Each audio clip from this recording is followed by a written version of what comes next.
This podcast is supported by listeners like you. We're grateful for your tax-deductible donation at newthoughtphilly.org or the link in the episode description. A practical prayer is a prayer that works. These discussions between Reverend Bill Marcioni and Carol Lawrence dive into the details of how it works and how to work it. Reverend Bill is a New Thought minister and the author of Practical Prayer for Real Results. Your new life begins with a new thought.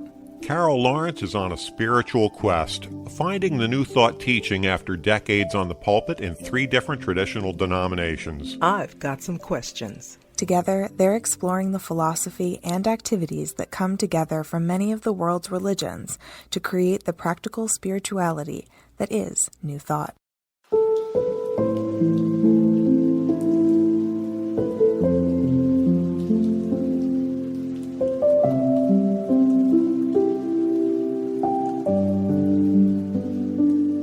Welcome to the Practical Prayer Podcast. I'm Carol, here with Reverend Dr. Bill Marcioni. And you wanted to talk about insurance, or as they say in North Carolina, insurance.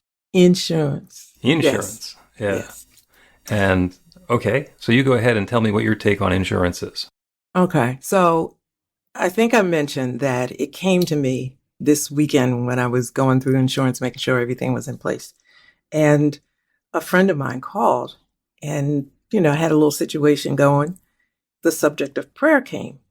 And I thought, okay, so why are you calling me about this when, we stand on opposite sides of what I call the bridge when it comes to prayer and so forth. So why are you calling me?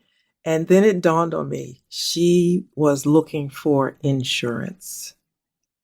And I was kind of tickled because she doesn't like my way of doing things and interpreting scripture and blah, blah, blah. But apparently she is not comfortable with the policy she has. Aha. So in that situation, she called. I said, you're looking at another policy. You're looking for another company. Gotcha. You're not going to make a commitment, but you're shopping. She was doing the prayer for herself, but she wasn't convinced that her way was actually going to do it. So she wanted you to back her up as the insurance policy so that at least somebody is praying properly for her to get what she wants. Very interesting, too, because this situation is not terribly new, but it's not going in the direction that she wants it to go. So that also was a part of the phone call. Right? I knew that it's not going the way you want. So that's why you're calling me. I'm thinking this. I didn't, say that because I would never make somebody feel bad about that, about what they believe.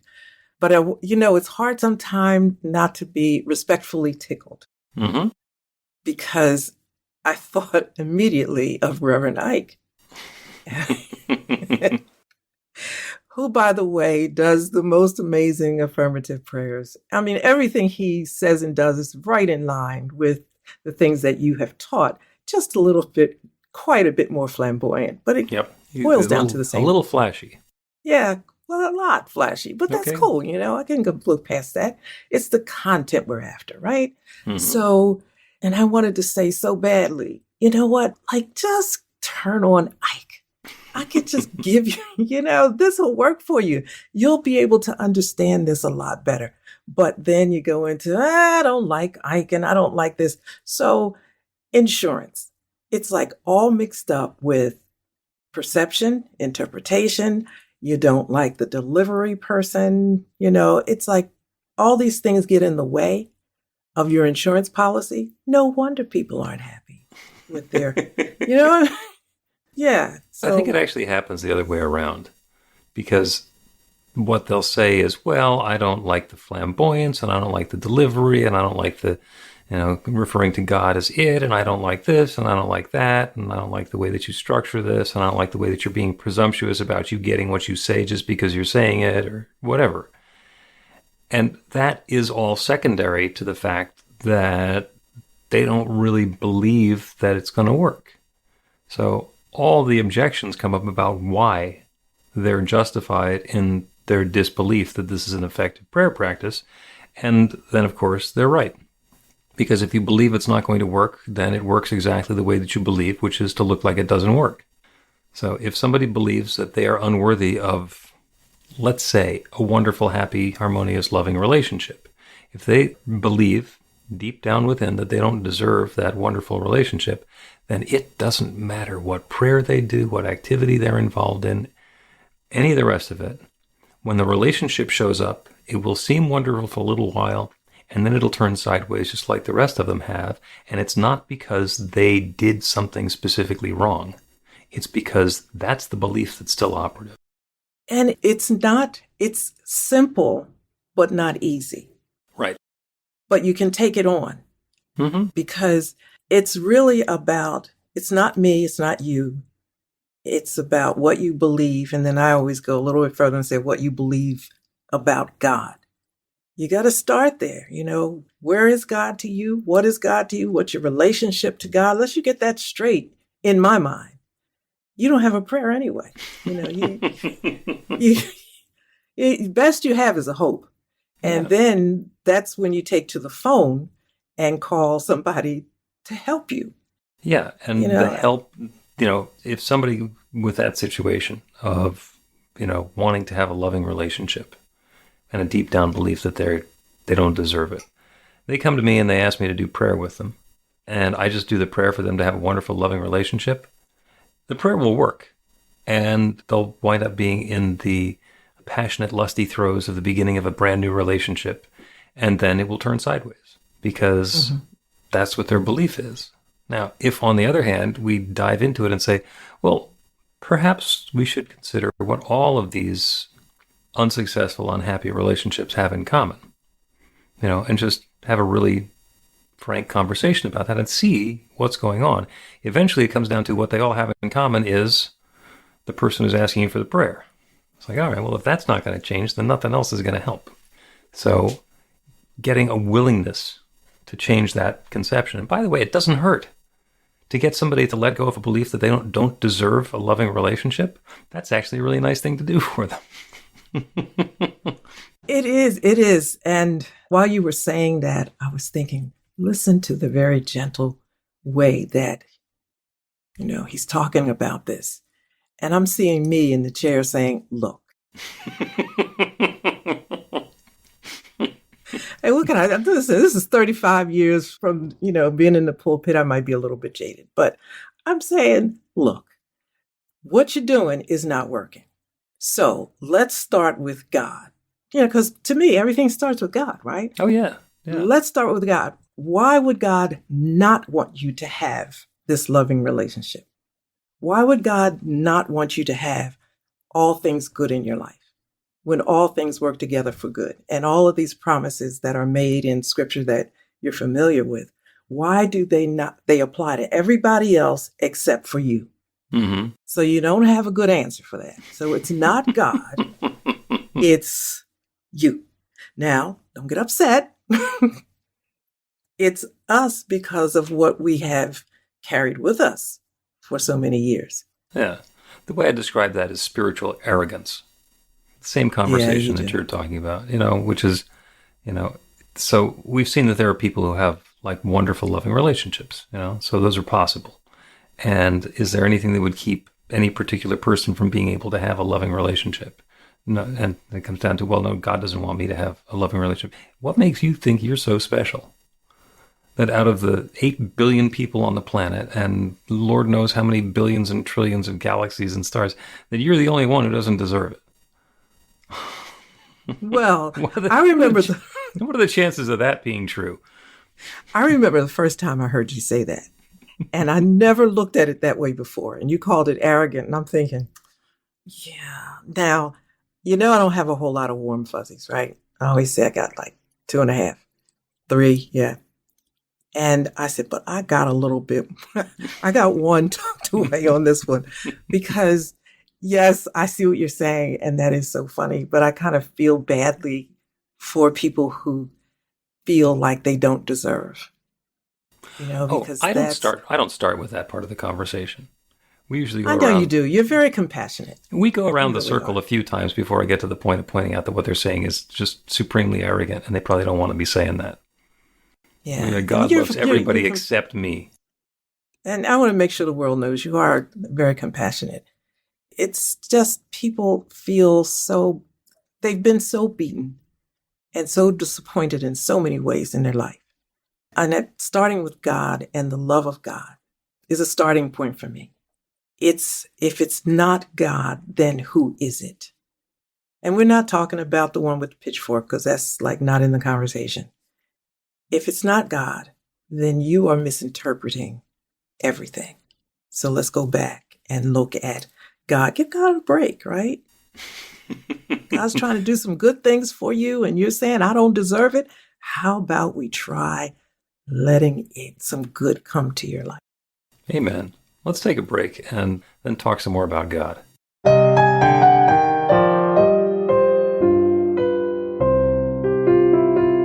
It's Reverend Bill letting you know that the Practical Prayer for Real Results class is now available on demand. That's right, you can take it at your own pace, anytime you want.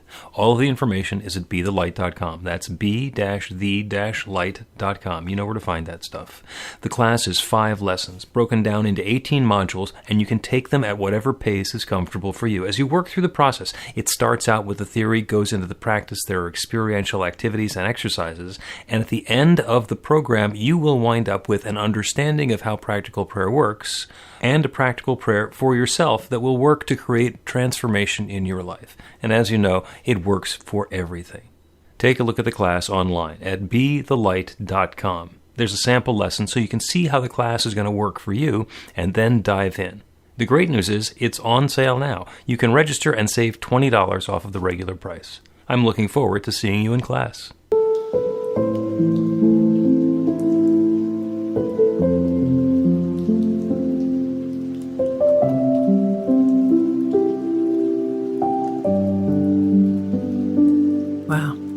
Welcome back. Welcome back to the Practical Prayer Podcast. I'm Carol, here with Reverend Dr. Bill Marcioni, and that was short. That was short. Yeah, the break that we took was short, but sweet and to the point, and encouraging you to learn to use this practical prayer technique. And getting back to the conversation of insurance and help me with my disbelief, it all comes down to God. Because what we believe in the New Thought philosophy, and is the central piece, the pillar that holds up the practical prayer, is that God is infinite. God is the creator and the source, and shares itself as everything. And that sharing of self, that creativity, is an act of love. Anybody's ever been involved in a creative project where you're pouring your heart out into it. So that's what the entire manifest universe is. And it started with an idea, and the idea has been unfolding and evolving ever since. It started with that conscious intent of sharing of self. And that consciousness is here in creation. And some people apparent more than others, in some substances, like human beings, more apparent than in other substances like rocks. That's just from our perception. But there is this creative law that is responding to conscious intention. And it's always saying yes. That's the love. The answer is always yes. So the limitation is not imposed on us by God out there deciding whether or not we deserve something. The answer is yes, based on what we believe is possible. Because if I say, I believe I can float off the surface of the planet and transport myself to the moon, if I truly believe that, by the time I get to 40,000 feet and it's really cold, I'm going to be saying, uh-oh. Forgot to mention the air that I'm going to need between here and the moon. And there's a reason that we don't believe those things. And part of it's self-preservation. Part of it is because we don't know what we don't know. So as we open ourselves up to new possibilities, it's going to be incremental. It's going to be changes based on what's happened before, the framework for experience that we have now. But it's not because God can't do it. It's because we're not ready for it. Yeah.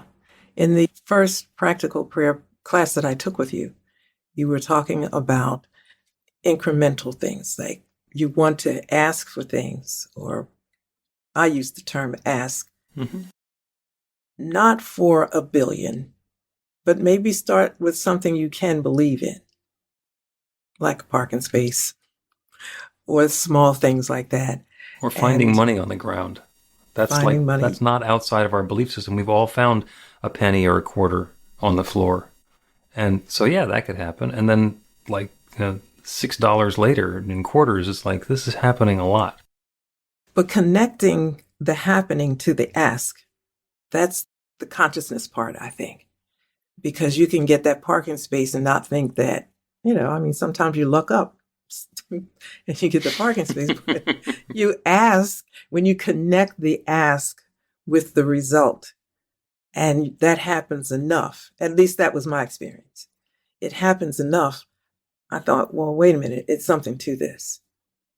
So my belief and the power of God get connected, and I see a result. And so now I'm past the finding small change in the parking lot. I remember the day I said, look, I need to ask for something bigger here. Mm-hmm. And apparently I'm not asking enough, because you did this, but this is not cool. This is not enough. And if I got to keep coming back to you. I got other stuff that that need attention. So to me, it's that practical. Mm-hmm. Oh, it's absolutely. Adjusting my expectations with what I believe is possible from this God that I have believed in. And that's why I think it's so important to figure out and be sure of what it is you believe about God. Because if God is this mean, punishing God, well, what do you expect? Your life is just in the toilet, because that's what you expect. That's what you're going to get. Mm-hmm. There are aspects of prayers being answered that we don't necessarily understand. There was a minister friend of mine who lived in Center City, Philadelphia, and he was going home, and there was a snowstorm that was getting underway, and he parked on the street. And so he thought, there's going to be a challenge finding a place to park on the street. So he started doing prayer to have his perfect parking space. And he drove around past his house, and there's nothing there. And he drove around the block, and there's nothing. He's looking for parking spaces. It's snowing more and more and more. He continues to do the prayer for his perfect parking space. There is nothing on the street that opens up. And eventually he goes and he parks in a garage.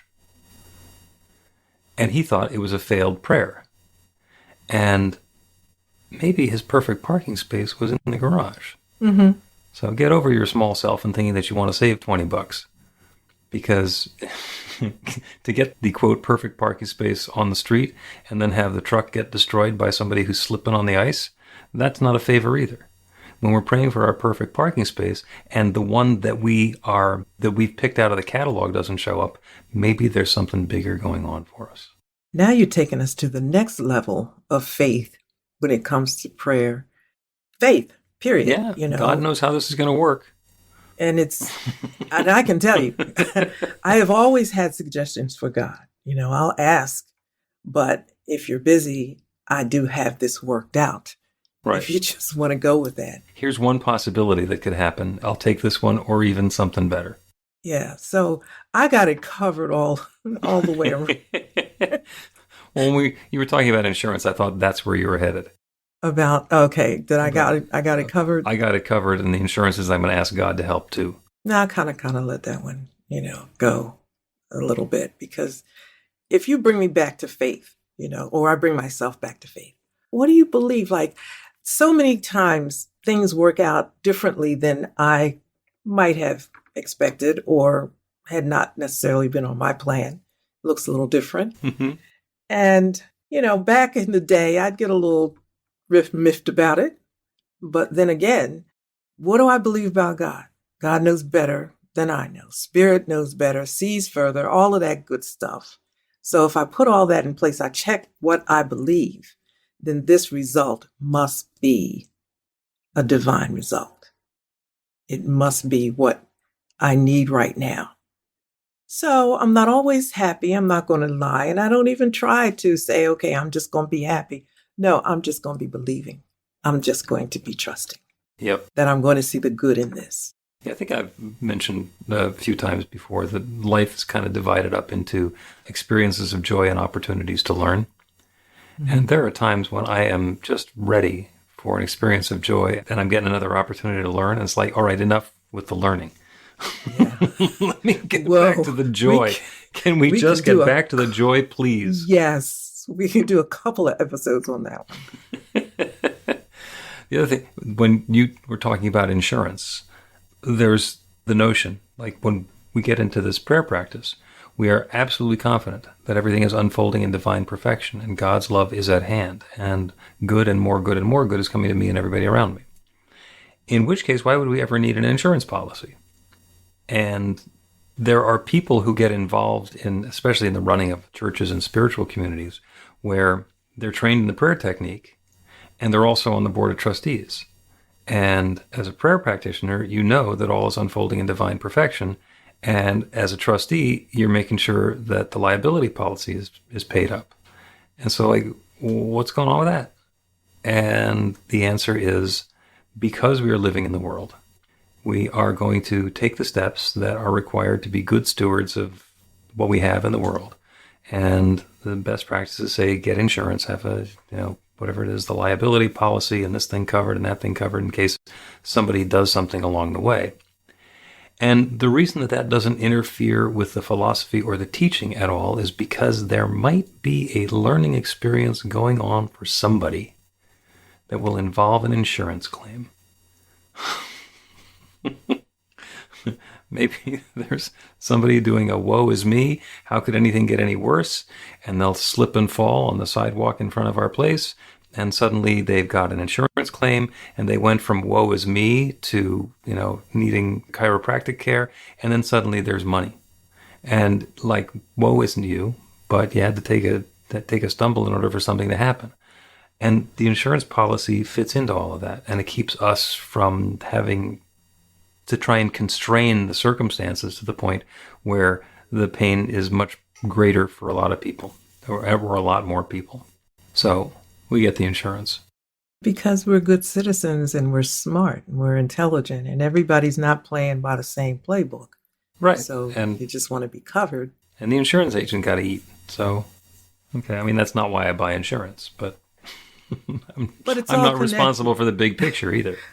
It's all connected. I talk about the capitalism in the Western world, but capitalism is beyond just the Western world. It's just how all the pieces fit together. And I'm playing or living in a small piece of it. I'm not trying to change the system. Not interested. Let's just go with I got bigger things on my mind. So let's just go with the insurance policy. And prayer to me is as simple as that. I think that practical prayer is simple, not easy necessarily. Well, it depends on where you came in. I came in down this end, so it's a little bit different for me to make the transition, but it starts with God. Mm-hmm. It starts with God. And once we get past our disbelief, are willing to open up to that highest idea of God, then it becomes, I'm not going to say easier, it becomes more straightforward. You made a sort of a tangential reference to duality and another power besides God that God's fighting with, the devil or Satan or whatever God's adversary is. And if we start with the notion that it's all God and that everything began with God and the universe is God sharing itself as all of its creation, then the devil was invented by God too. And if in fact there is a devil that was created by God, got to figure it was for a purpose. This is the infinite intelligence that knows everything. And for some reason, it needed a devil. So, what's up with that? So, why would God need a devil? To scare us into doing things that we otherwise wouldn't do. Some people need the devil to scare them. Some people need hell to make them think that it's going to be really bad in the afterlife if they don't behave themselves now. Other people understand that I want to behave myself now because that's a good way to act and behave and engage with the world. So if somebody needs that sort of a warning, God bless them. Take it. Just don't make me believe it. Yeah, well, we come on different sides of the fence of this devil. I don't think God made up the devil. I think folks made up the devil. Because it's convenient.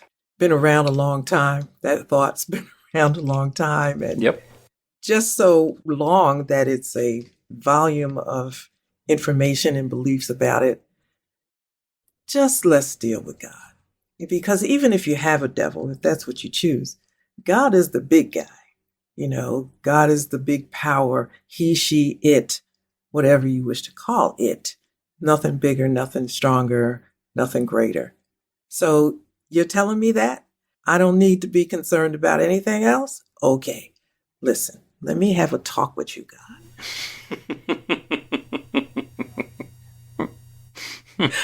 You know what? I hope listen, I got a new car a couple years back, and the front seat, passenger seat, was where God sits. When somebody is getting in, I'll say, God, look, just bump to the back seat. Just jump back there because this is not going to last. You can get your seat back. And I laugh about that, but that is always reminding me that, of the presence of God with me. And there's nothing bigger that can be God. So why even give anything else any consideration? You know what my dad used to say? Don't mess with the foot soldiers. Go to the general when you have a problem. Now that he wasn't talking about God. He was talking about some other things, but it fits. Oh yeah. So you got a devil? Fine. Foot soldier. Listen, God over here. This is the one. I got a problem. Let's discuss this. There you go. Let's take a break and then do a prayer to be even more fully aware of the presence of God. Get inspiration in an instant. God calls are the gentle and uplifting moment of truth to help you remember that the bright light of God's love is shining right now as you. It's your God Call with Reverend Bill. Start your 2-week free trial today, and you'll get a phone call 4 times a week from Reverend Bill with an uplifting half-minute message filled with insight, wisdom, story, and fun. Let your light shine. You can answer the call to listen to it live or let it go to voicemail so you can hear it later. After the free trial, your subscription is just $5.95 a month. The details are at godcall.org. God calls are disruptive, intentionally. Whenever you write something, put on a gold star. They take you away from your routine to remind you about the truth of who you really are. They come at random times between 8:15 a.m. and 6 p.m., so you won't be expecting them. And somehow, the message is exactly what you need to hear at the time. Magic is loose in the world. It's a moment of motivation in the middle of your day. Find out more and start your 2-week free trial now.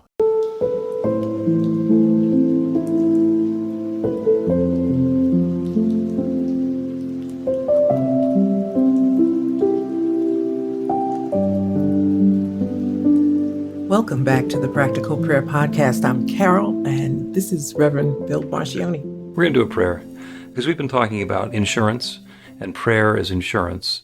And if we don't necessarily believe that our prayer is going to work, maybe we have a friend who can do a prayer for us, and they pray a different way, so maybe that's going to back us up and make sure that the message gets through to God. And what it comes right down to, what we've been agreeing on throughout the episode, is that first turn to God. Our awareness of the presence of the infinite, that divine power and presence, is the key to all of this. If it's all about our belief. If we don't have a firm belief that God is that one creative power, then everything else is going to go second to that because it gets layered on top of our lack of full, deep, and abiding belief. So for this prayer, we will turn our attention and our awareness to the divine, to God itself. We will open ourselves to faith and to the absolute certainty that that infinite creative power that has created everything is still active. So if you're comfortable doing so, close your eyes or go to a soft focus, whatever's safe to do where you are right now, so that we can let loose our attention and our attachment to the details in the world around us and open more fully to the awareness of that divine power and presence that is everywhere, that is everything, that is everyone. We breathe into that, deepening our awareness, but that infinite creative power has created everything. It began with only itself. In the beginning, darkness and void and God, or the Big Bang, the singularity. In the beginning, just the one and the intention. Let there be this newness, exploding into everything in this manifest universe, evolving into everything that exists today, or revealing itself a piece at a time, to share that divine love in all of these individual expressions, all of these particular forms. And that divine power and presence includes each of us. So we start first with the awareness of the truth of who and what we are. We are each individualizations of that one infinite creative power, that one divine source, that one limitless mind that has set the intention for creation to unfold and has created everything by sharing itself. We are each that divine presence now. And as we breathe in, we are filling ourselves even more fully with that divine presence. And as we breathe out, we are sharing more fully that divine presence with the rest of the world around us. And all of the good that exists anywhere is available everywhere. It's available right here and right now. So as we turn our attention first to that divine power and presence that wells up as us, in us, shares itself through us, we understand innately that we are the channel through which that good is flowing. As we set the intention for the good, for the experience, for the feeling of that success that we are intending and inviting, that creative law responds. That love unfolds in our lives in a way that brings about that success, that experience, that feeling, perhaps in a way that's exactly the way that we would have described it or drawn it out with architectural drawings. And perhaps it happens in a way that is so completely unexpected that we never could have seen it coming. But this is how love unfolds. This is how the good reveals itself. The best part is there is no power in the universe that stands in opposition to this. There is only God. There is only God's divine love, and it's active and operating right here and right now for and through and as each of us. I'm so grateful for this good. I'm grateful for the awareness of the process. I'm grateful to know, without any question or doubt or hesitation, that each one listening is an expression of that infinite power and presence, that divine mind, that limitless love, and setting the intention for good and more good to unfold. And it does. The answer is yes. The good is happening now. And so I speak this word of opening, and I release it into that creative law that creates everything. And I know with absolute certainty, it is now creating this. And so I let it be. And so it is.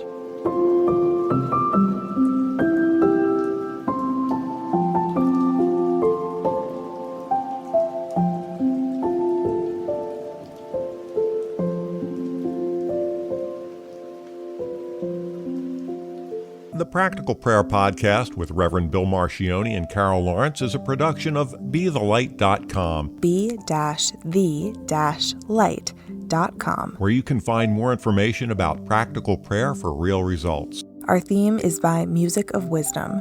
You can learn about the spiritual community of New Thought Philadelphia with daily guided meditations, Weekly celebrations of spirit, and Reverend Bill's classes in practical spirituality at newthoughtphilly.org.